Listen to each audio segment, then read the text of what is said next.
Hola, hola, buen día, ¿cómo están? Bienvenidos, bienvenidas a nuestro programa, sí, Maquillaje con Mary Vaca, con un nuevo tema a profundidad. Hoy día queremos hablar de la justicia o de la injusticia. Yo siempre digo eso porque la justicia tiene una severa crisis y justamente en esa crisis queremos enfocarnos. Recordemos que durante la campaña electoral, todos los candidatos prácticamente, y entre ellos el hoy presidente Rodrigo Paz, han prometido reformar la justicia.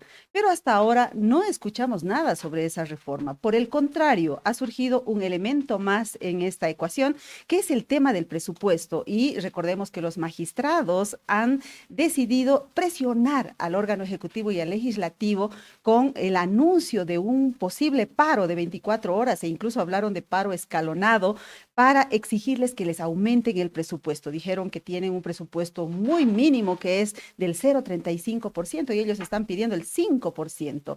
Así es que ahí se ha instalado una nueva tensión en el país. Ayer ha habido una reunión con los ministros y los magistrados y han decidido conformar una comisión para analizar el tema.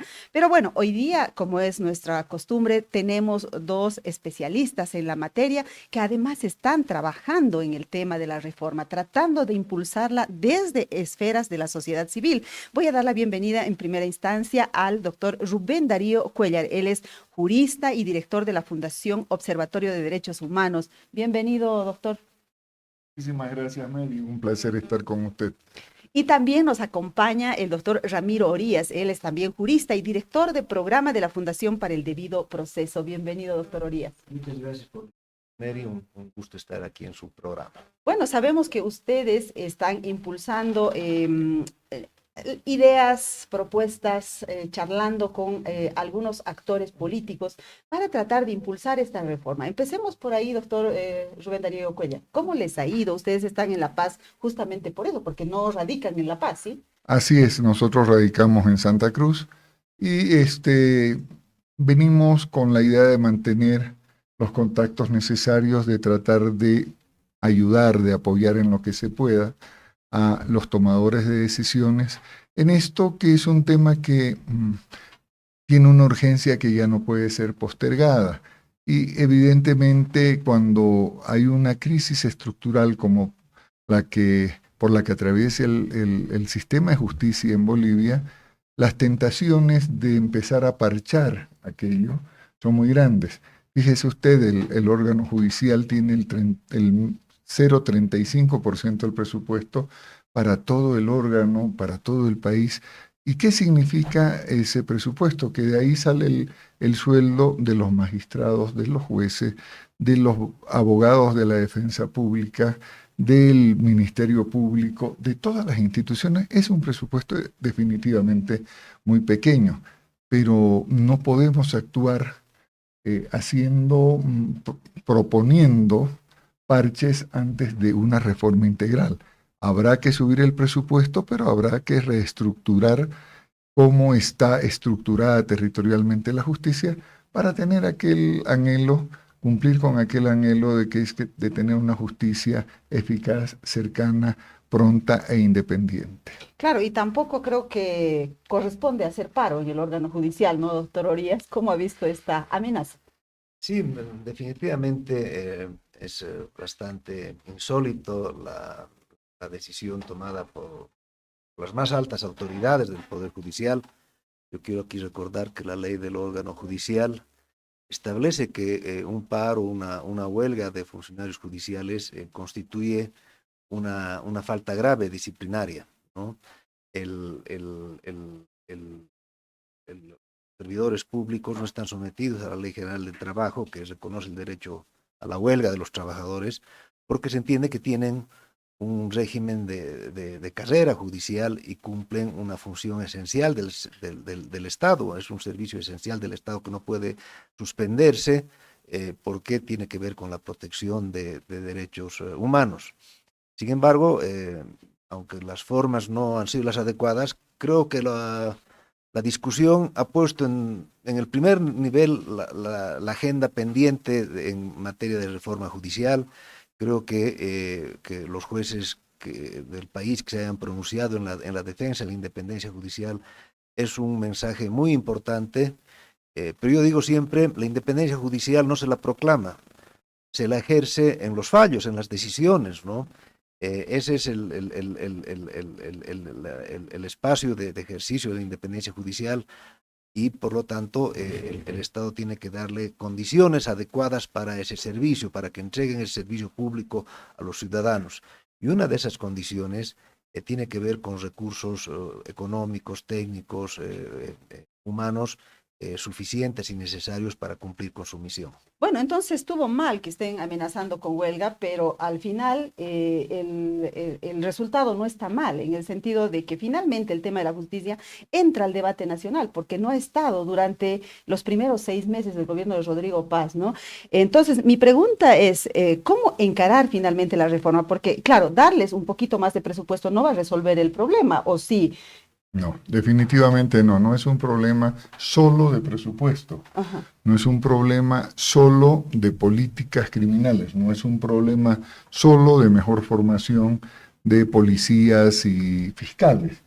Es un problema transversal mucho más amplio que desde más pronto que podamos iniciar su reforma, más cerca estaremos de lograr unos objetivos.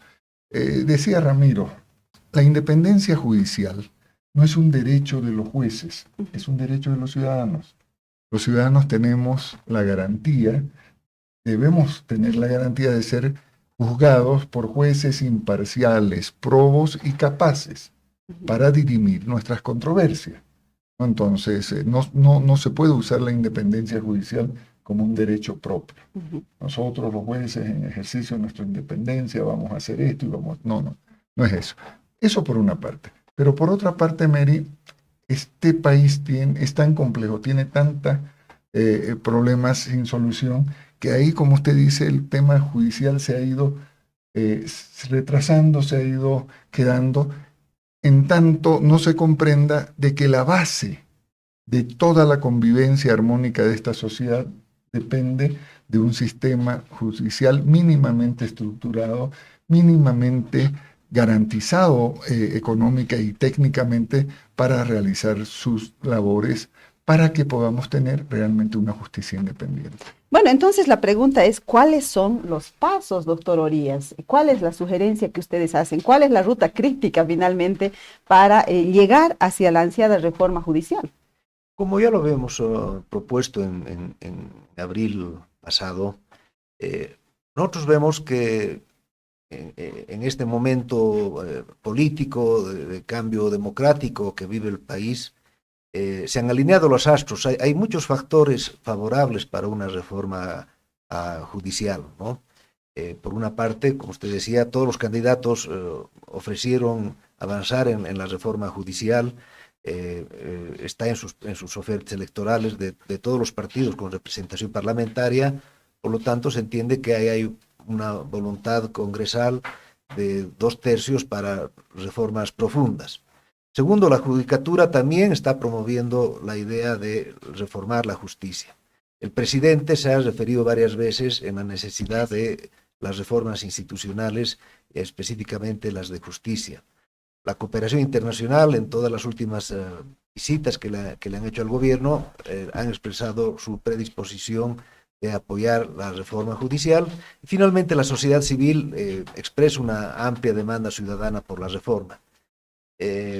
Pero parecería que hay todas las condiciones, pero el desasosiego de que esto no avanza, ¿no? Y tal vez es necesario encontrar una hoja de ruta, el camino, el cómo. Y ahí, como el grupo de juristas independientes, hemos propuesto la creación de una comisión especial para la reforma judicial, integrada por juristas y profesionales independientes, que con el apoyo político de la Asamblea Legislativa, a través de una ley aprobada por 2/3, se le encomienda a este grupo generar una propuesta que incluya la reforma constitucional, la reforma legislativa y la reforma institucional que se requiere, y a partir de esa propuesta ir desarrollando los distintos instrumentos, porque es muy complejo, ¿no? La reforma judicial no se agota con una reforma constitucional, no se agota con las leyes que recientemente la Judicatura envió a la Asamblea, no se agota con presupuesto, es el diseño de toda una política pública que en estos años de democracia no ha avanzado lo suficiente.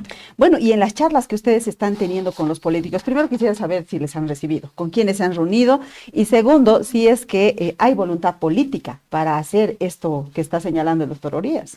Sí, definitivamente. Bueno, nuestra presencia en La Paz siempre obedece a una agenda previamente concertada, ¿no? Y nos reciben, los actores nos han recibido, hemos tenido conversaciones bastante sinceras con ellos para ver, como le digo, cómo podemos colaborarlos a encontrar esa hoja de ruta, cuál es el camino más adecuado para empezar con el proceso de la reforma. Nosotros, voy a insistir en lo que dice Ramiro, nosotros proponemos que sea una comisión de muy alto nivel y prestigio, profesionales independientes que provengan no solo del campo del derecho, sino del campo de la administración, del campo de la sociología, la psicología, el periodismo. Es decir, una comisión que tenga un componente técnico, una secretaría técnica, que se encargue de los proyectos en sí, ¿no? Pero que pueda ordenar esto. Bien decía Ramiro, tenemos procesos técnicos, tenemos procesos de reforma constitucional, tenemos una serie. Entonces, alguien tiene que tomar la posta y no puede ser ninguno de los poderes instituidos por el celo que va a generar en los otros poderes del que conduzca este proceso. Por eso nos parece como propuesta que la forma es a través de una comisión nacional especial independiente. Bueno, eso no quita que se hagan cosas paralelas, como por ejemplo el hecho de que el órgano judicial esté negociando un nuevo presupuesto en la ley financiera, ¿verdad? Sí, definitivamente la caída de ingresos en el órgano judicial es dramática y pues no hay una capacidad financiera para emprender un programa de modernización digital. De hecho, en la propuesta de reforma constitucional que nosotros hemos presentado, promovíamos que se constitucionalice un 3% del presupuesto nacional en favor del órgano judicial. En la reunión de Sucre están pidiendo un 5%, pero no se trata de negociar un porcentaje o un monto. El presupuesto, en teoría administrativa, es el reflejo de un nivel de actividades, ¿no? Entonces, en vez de pedir un presupuesto hay que presentar un plan, ¿no? Con los costos, cuáles seguramente llegar a un 3%, a un 5%, en un escenario de escasez, de crisis económica, va a ser difícil. ¿Dónde están las prioridades? Podría ser un programa progresivo donde se vaya implementando y mejorando y a partir de cada ciertos años ir teniendo unos incrementos, además basados en algunos incentivos. Cuando haya mejoras, también se acceden a nuevos recursos, porque el órgano judicial es independiente, pero también es un órgano judicial transparente y con el deber de rendición de cuentas, ¿no? La independencia no es una caparazón para aislarse frente al control público, ¿no? Entonces, tiene que haber, creo, hay una estrategia un poco más fina de que para qué estamos buscando esos recursos. Bueno, interesante el punto porque toda esta polémica ha estado precedida de un enfrentamiento verbal, podríamos decir, entre el órgano judicial y el órgano ejecutivo. Veamos, por favor, un video que tenemos con un resumen de este intercambio que ha habido entre estos dos órganos. En caso de que estas dos situaciones institucionales no se han atendido, se ha determinado que la justicia también va a parar en el país. Porque lastimosamente, los que respetamos la institucionalidad, los que respetamos el Estado de Derecho, los que somos garantes de una justicia en el país, no somos atendidos. Pero los que bloquean, los que paran, los que dejan de trabajar, a ellos sí los atienden. que el anuncio de un paro en el órgano judicial es un hecho inaudito y su sola mención o sugerencia es reprochable. Estamos seguros que la sociedad boliviana estará de acuerdo que la profunda crisis del sistema judicial no se soluciona con un paro. No estamos pidiendo presupuesto para aumentarnos el sueldo. El presupuesto es una realidad, es una necesidad que se tiene en el órgano judicial. Y si vamos a hablar de reformas en la justicia, la reforma se hace con plata, con recursos. No se puede hacer reformas con buenas intenciones. Yo no le voy a responder a una persona que, para empezar, no sé si está autorizado por el presidente. Nuestro pedido es legítimo, la desatención que ha tenido el órgano judicial es legítima. Y algo sí que quede bastante claro, ¿no? A los magistrados nos sobra lo que a su gobierno le falta. En el tema presupuestario, hay predisposición de parte del Ejecutivo de poder atender las demandas que tenemos como órgano del Estado, pero también hay la predisposición de nosotros de poder solucionar esto, como siempre lo dijimos, en base a una ruta crítica que primero había que agotar la vía del diálogo. Y anunciarles con gran satisfacción que estamos encaminados a resolver los pedidos y la interrelación entre poderes que debe existir en democracia. Bueno, ojalá quede en suspenso esa amenaza de hacer huelga, porque obviamente no se puede suspender el ejercicio de derechos, eso es en esencia, ¿no? Porque finalmente la justicia es la que garantiza el ejercicio de los derechos de los ciudadanos y las ciudadanas. Pero yo al escucharle al doctor Rommel Saucedo digo, ¿es el huevo o es la gallina primero? Porque claro, la plata para reformar o la reforma para luego tener plata, ¿no? ¿Cómo lo ve, doctor Cuellar? A ver, entiendo la posición del doctor Saucedo porque ellos todos los años tienen que apersonarse ante el Ministerio de Economía, en este y en el anterior gobierno, a implorarles, a suplicarles, le aprueben su presupuesto y le tiren unos pesos más. Porque es así. No tienen una asignación presupuestaria propia como lo tienen el órgano legislativo y el órgano ejecutivo. En eso tiene toda la razón. Pero otra vez, no podemos decir, ahora que tenemos plata, empecemos a pensar cómo arrancamos la reforma. Primero tenemos que ponernos de acuerdo en qué se entiende por reforma, ¿no? Él decía, no es para subirnos los sueldos, y yo lo aplaudo en esa afirmación convincente que él hace, ¿no? Pero, a ver, ¿cómo está estructurado el sistema de justicia? Nosotros tenemos un problema como bolivianos. Tenemos una muy alta propensión a judicializar nuestras relaciones sociales. Entonces, Mary, cada año se presentan 800 y tantas mil nuevas causas y tenemos 1.100 jueces en todo el país. Entonces, lo primero que vamos a hacer en la reforma es, como comúnmente se dice, tratar de separar la paja del trigo. ¿Qué problemas requieren de la participación de un juez y qué problemas no? Por eso proponemos la incorporación de los jueces de paz en los barrios, en los municipios, para que haya una instancia de desahogo de la conflictividad social. Luego, en Santa Cruz hay un palacio de justicia que tiene 18 o 20 pisos en pleno centro de la ciudad. Y Santa Cruz es una ciudad que tiene 64.000 hectáreas de mancha urbana. No tiene ningún sentido mantener en esa torre un hacinamiento de jueces.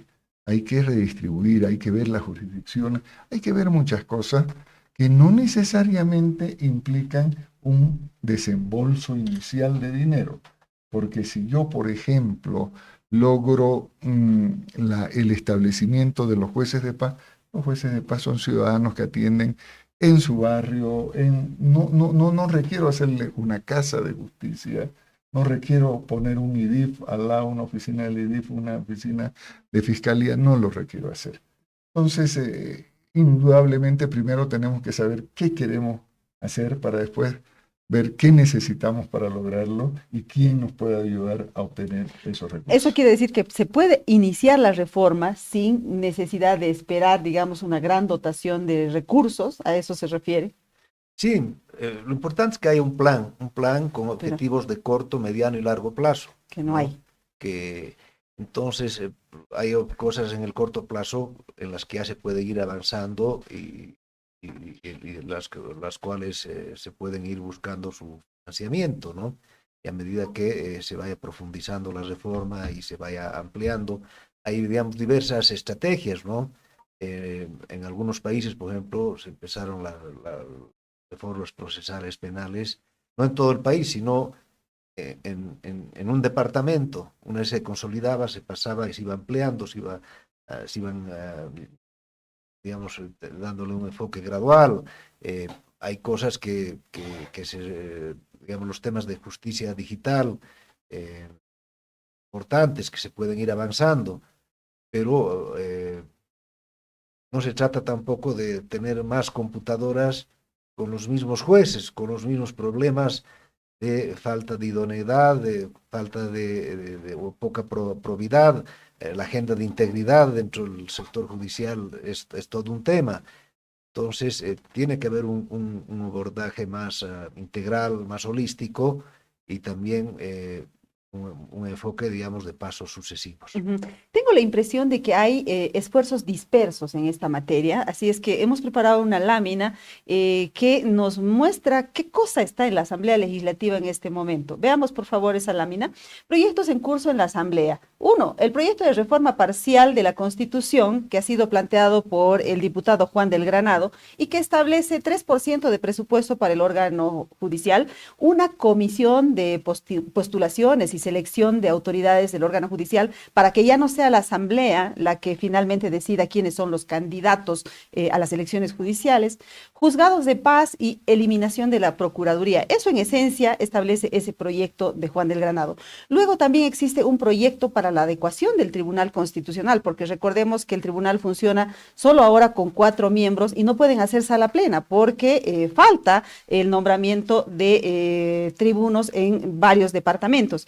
Y tercero, un proyecto de convocatoria a elecciones judiciales justamente para rellenar esas acefalías que aún persisten tanto en el Tribunal Constitucional como en el Tribunal Supremo de Justicia, porque recordemos que los prorrogados han suspendido las elecciones en esos departamentos justamente para ellos quedarse en los cargos, ¿no? Así de absurdo ha sido el proceso previo a las elecciones. Entonces, mi pregunta, doctor Rubén Darío Cuellar, es si hay forma de unir todos estos esfuerzos, porque claro, ustedes están planteando algo diferente, que es conformar una comisión de especialistas, de gente independiente para diseñar la reforma. Pero de pronto ya hay estos proyectos en la Asamblea Legislativa. ¿Por qué la gente va por su lado? ¿No hay forma de unir proyectos o ya tienen charlas para que eso suceda? Bueno, sí, efectivamente, el proyecto que ha presentado el diputado Juan del Granado es en gran parte el proyecto que llevamos el año 2023 a una recolección de firmas para obtener una iniciativa legislativa ciudadana y poder reformar parcialmente la Constitución, ¿no? Evidentemente él ha agregado cosas en las que no habíamos comprendido en su momento, como la eliminación de la Procuraduría y todas esas cosas. Pero no son propuestas diferentes. Nosotros en ese proyecto proponíamos la creación de una comisión de selección de jueces y magistrados a la que le podíamos dar, ahí en el mismo texto está, la posibilidad de iniciar la reforma de los otros aspectos no constitucionales de la reforma de la justicia. Hoy lo que proponemos es, habida cuenta la coyuntura política que existe en el país, un 90% de las fuerzas políticas presentes en el Parlamento están conscientes que no se puede postergar el tema de la justicia, entonces con ellos avanzar mucho más y decirles, señores, veamos de hacer una comisión nacional que se encargue de llevar estos temas adelante, que llame a representantes del legislativo, que llame, por supuesto, a los representantes del órgano judicial, los convoque, los concerte, les proponga, analice, discuta con ellos todo lo que se puede hacer. Igualmente, por ejemplo, está el proyecto en el tema de los magistrados faltantes en el Tribunal Constitucional.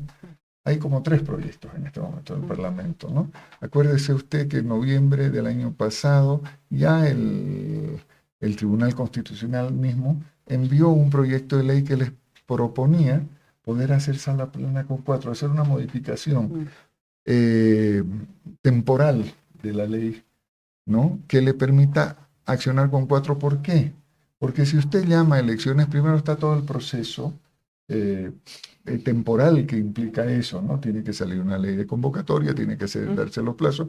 Estamos hablando de 1 año, en el mejor de los casos. Y va a salir cuando los magistrados en funciones ya estén cumpliendo su 3er año. La Constitución dice que pueden ser, que solamente son tribunos, magistrados, por un lapso de 6 años y no tienen derecho a reelección. Entonces lo vamos a elegir por 3 años, van a aceptar esos candidatos a ir por solo 3 años. Es complejo, ¿no?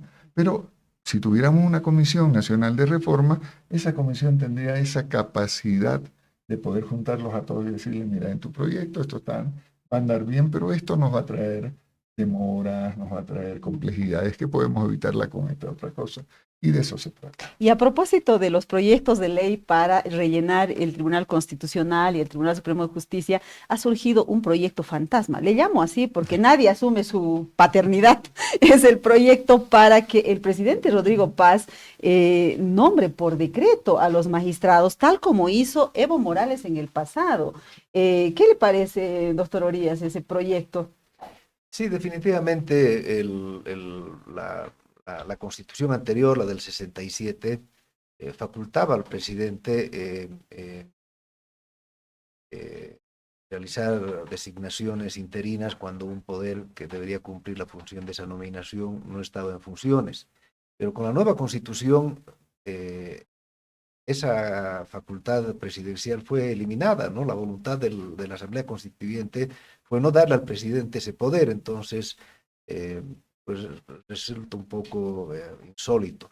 Pero sobre todo yo creo que esto es consecuencia de esa falta de una visión común como sociedad de qué queremos hacer con la justicia. Porque, claro, los autoprorrogados generaron todo este problema que está generando retardación de justicia. Entonces, claro, el Tribunal Constitucional dice, yo ya no puedo seguir funcionando así, somos 4, necesitamos una ley excepcional para tener estas facultades y trabajar y funcionar y trabajar como salas y que la presidenta pueda firmar. En la Asamblea Legislativa dicen, ¿para qué les vamos a aprobar eso si ya vamos a convocar a la elección judicial? Pero tampoco hay acuerdo y hay todas estos proyectos de ley, incluyendo esta otra iniciativa, de decir, pero ¿para qué vamos a ver si hasta que haya elección judicial que el presidente nomino? Pero sin embargo, esta idea de la comisión de postulaciones, de generar un sistema robusto de filtros de selección para la designación de altas cortes, que sería la solución a todos los problemas, sigue postergado, ¿no? Entonces, cuando hablamos de que la Comisión Especial para la Reforma le presente un plan al país, significa eso, cómo ordenar el ABC para hacer las cosas. En todo caso, el fantasma que ha introducido ese proyecto debería guardárselo, ¿no? Por lo que acaba de decir el doctor Orías, que ya no se permite según la Constitución Política del Estado. Y segundo, porque una de las bases de nuestra democracia es la separación de poderes, ¿no? O sea, no podemos tener magistrados nombrados por el presidente porque estaríamos volviendo a la manipulación de parte de un órgano sobre otro, tal como ha sucedido en el pasado. Y justamente de eso nos queremos librar. ¿Cómo vamos a ir a lo mismo, ¿no? Si me permiten, voy a leer algunos comentarios, un par nomás, porque luego ya vamos a dar paso a una pausa. Bueno, nos escribe, estos son de YouTube. Recuerden que vamos por 2 cuentas de YouTube, la de Brújula, la de Sin Maquillaje, también por 2 cuentas de Facebook, la de Brújula y la de Sin Maquillaje. Dice Zulma Villegas, una arista grave es la corrupción generalizada y normalizada entre los abogados. Arrastran esa rara costumbre, debe ser, desde que son novatos hasta jueces, en realidad avanzando en carrera los más pillos. De hecho, yo he hecho algunos programas en los que ha habido abogados que me han dicho que hay tarifas para ciertos fallos, tarifa para asesinato, tarifa para violación, es decir, terrible la cosa, ¿no? Ahorita vamos a hablar del tema de corrupción. Mario González dice, 20 años de servilismo no se pueden borrar de la noche a la mañana. toma su tiempo. Es verdad, pero ya venimos 20 años esperando, digamos, que las cosas cambien y con el nuevo ciclo esperábamos que se empiece a hablar de la reforma. Bueno, ahora sí se está hablando, ojalá que para bien. Bueno, vamos a ir a una breve pausa y enseguida vamos a volver con más de este tema que es central, estructural para una democracia como la boliviana. Vamos por favor a esa pausa. Esta es la historia de un banco que se hizo grande gracias a su gente. Es la historia de don Julio, que cada mañana convierte esfuerzo en trabajo. De Teresa, que todos los días apuesta por un mañana mejor. De Juan, que no descansa para que la gente avance. De doña María, que cocina con las manos y sueña con el corazón. De Pedro y Alicia, que encontraron el lugar donde empieza su historia. Es la historia de doña Naira, que convirtió constancia en oportunidades. De Ernesto, que sabe que cada semilla es futuro. Es la historia de los que hacen, creen y sueñan. Esta es la historia de un banco que hace 35 años crece junto a su gente. Banco Económico, el banco de nuestra gente. Esta entidad es supervisada por ASFI. Paquetes diseñados para ti, desde 70 invitados en adelante, organización completa y detalles que marca la diferencia. Más información al 715-55-170.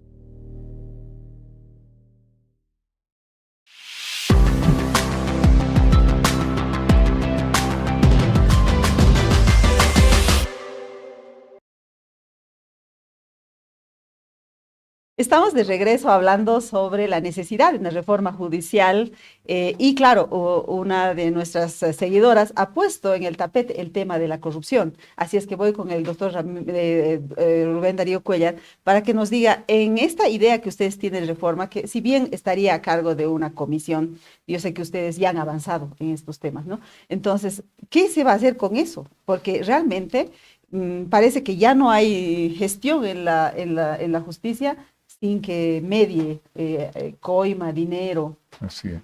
Así es. Bueno, una base es la simplificación del trámite.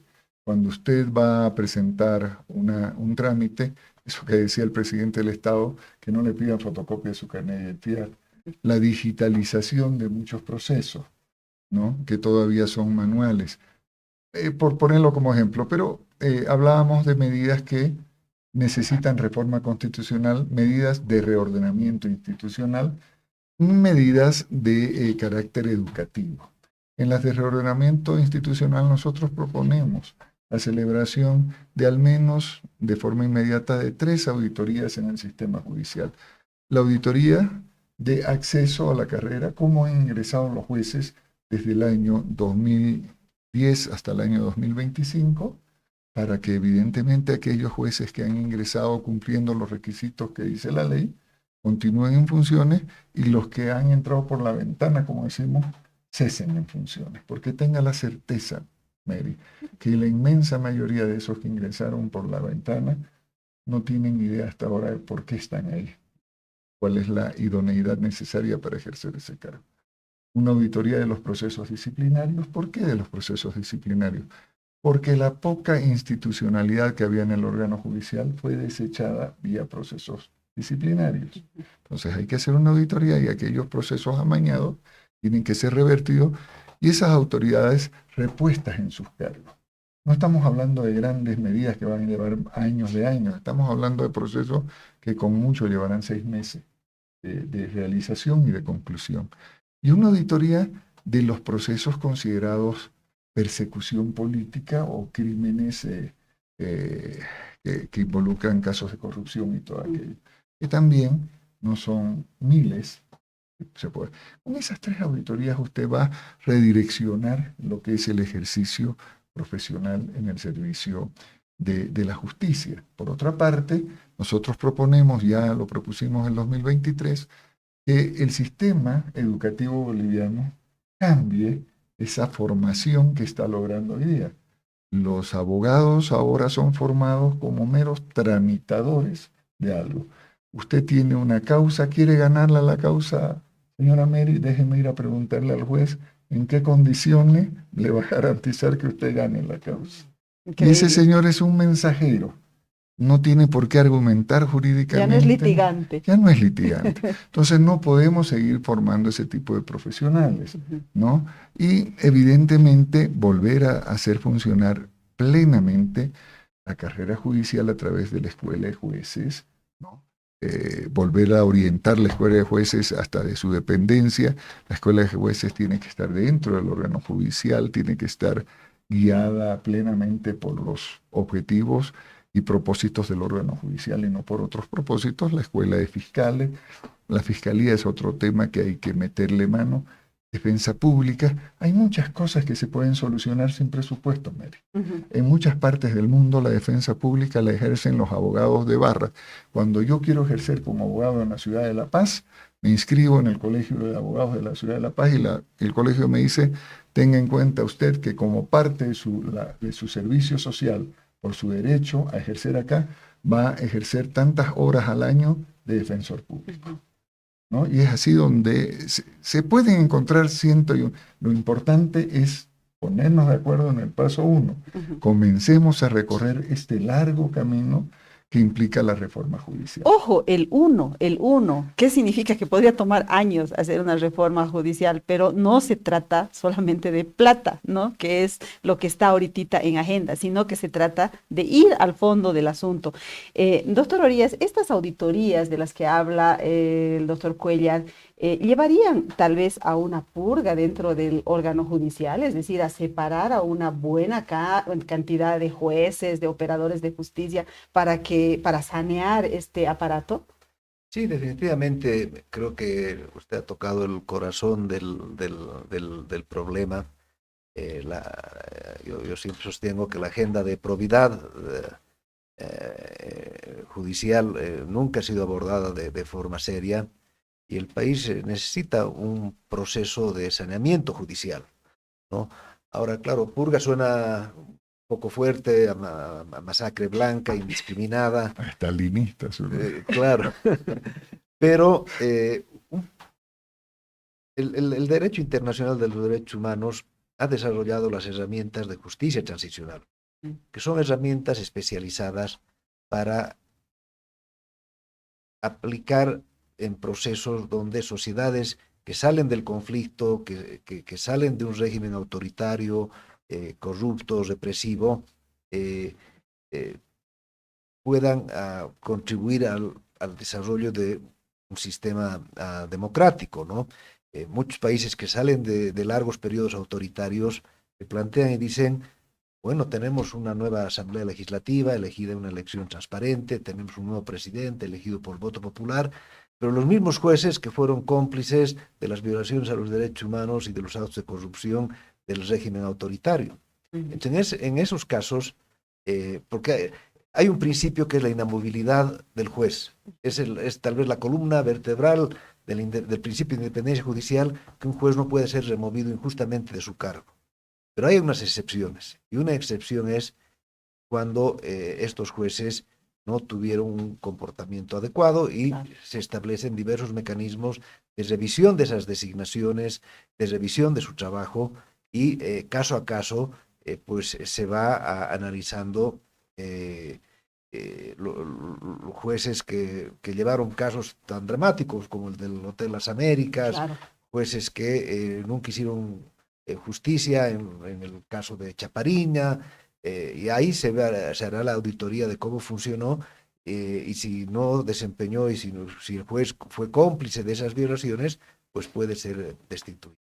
Ha mencionado casos que son pues emblemáticos de la injusticia en Bolivia, caso Hotel Las Américas, caso Chaparina, pero también hay otros, ¿no? El caso Porvenir, en fin, hay un montón de casos que entrarían, digamos, en esta auditoría, en el caso de que se lleve adelante la reforma judicial.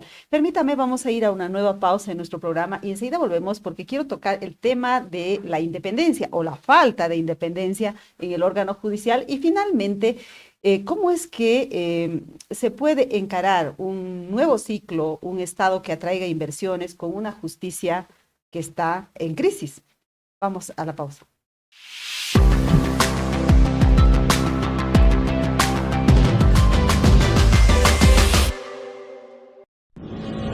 Esta es la historia de un banco que se hizo grande gracias a su gente. Es la historia de don Julio, que cada mañana convierte esfuerzo en trabajo. De Teresa, que todos los días apuesta por un mañana mejor. De Juan, que no descansa para que la gente avance.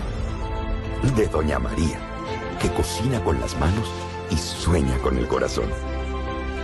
De Pedro y Alicia, que encontraron el lugar donde empieza su historia. Es la historia de doña Naira, que convirtió constancia en oportunidades. De Ernesto, que sabe que cada semilla es futuro. Es la historia de los que hacen, creen y sueñan. Esta es la historia de un banco que hace 35 años crece junto a su gente. Banco Económico, el banco de nuestra gente. Esta entidad es supervisada por ASFI. Paquetes diseñados para ti, desde 70 invitados en adelante, organización completa y detalles que marca la diferencia. Más información al 715-55-170.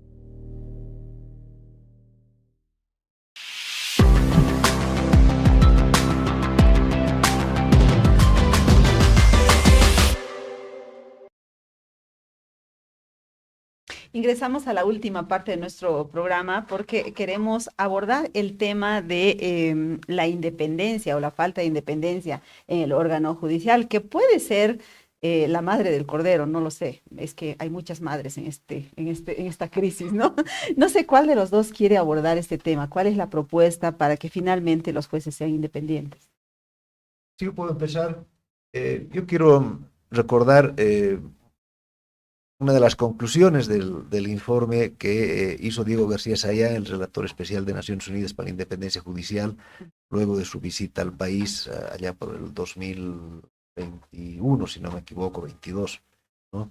Y dijo, el gran desafío para Bolivia es cómo acercarse a la gente y cómo alejarse de la política, ¿no? Y básicamente el corazón del problema tiene que ver con la elección judicial por voto directo, que es un mecanismo definitivamente de selección política, ¿no? Y creo que eso agravó la situación de falta de independencia, que puede tener varias amenazas, ¿no? Y no solamente de los actores políticos. Hemos visto hace unas semanas como un magistrado del Tribunal Agroambiental fue asesinado, ¿no? El crimen organizado, las redes de corrupción, la minería ilegal, pueden haber varios factores de ataque, pero en la medida que protejamos a la judicatura de estas interferencias en su trabajo, creo que podemos avanzar. Y una de esas formas tiene que ver con la necesidad de reforma constitucional y eliminar el sistema de elección por voto. Ahora es interesante porque, bueno, Diego García Sayán ya cumplió su mandato y ahora hay una nueva relatora que la anterior semana acaba de publicar su informe del 2026 y su informe de este año, generalmente el relator cada año enfoca un tema, ¿no? Y el informe de este año ha sido una sistematización de los estándares internacionales sobre los procesos de selección y designación de magistrados. Y una de sus conclusiones y recomendaciones, que no está referido a Bolivia, sino es una recomendación internacional a todos los países, ella dice, después del análisis que hemos hecho, se recomienda abandonar los procesos electorales para la nominación de jueces, no solamente en altas cortes, también hay países que eligen los jueces intermedios o de base, como ahora, por ejemplo, en México, que hasta los jueces inferiores se eligen por voto. Entonces ella recomienda y dice que se eliminen los sistemas de elección porque su relación con la política distorsiona la labor del juez. Pero además dice, y en el caso de que el voto se mantenga, mi sugerencia es transformar los órganos de calificación, de selección, por órganos técnicos independientes y que no sean los propios actores políticos los que califican y luego designan o seleccionan candidatos para que van a ir al voto. Entonces creo que esa agenda es fundamental, pero claro, la agenda de independencia judicial es más amplia, tiene que ver con carrera judicial, con autonomía presupuestaria, con condiciones de seguridad y protección al juez frente a este tipo de amenazas de actores no estatales, pero definitivamente el cómo manejar su relación con la política creo que es la madre de la discusión. Ujú. Bueno, ahí está, entonces hay un nuevo reporte de la relatora, ¿no? Para la independencia de los jueces y los magistrados, y sería bueno que leamos y escuchemos. Yo misma me voy a poner al tanto del tema, porque claro, pareciera que después de la última elección judicial en Bolivia, cuando la gente ha ido a votar, le ha dado legitimidad al proceso, pareciera que ya, ok, estamos bien, estamos cómodos, otra vez el confort de que tenemos magistrados electos, legítimos, en fin, pero no es el punto. El punto es que el sistema de elección no está bien, y acabamos nosotros de hacer un programa justamente aquí hace unos días donde veíamos que esta había sido una influencia de los asesores españoles que vinieron a la Asamblea Constituyente y nos trajeron la figura de la elección. Y claro, Evo Morales tenía 2/3 de votos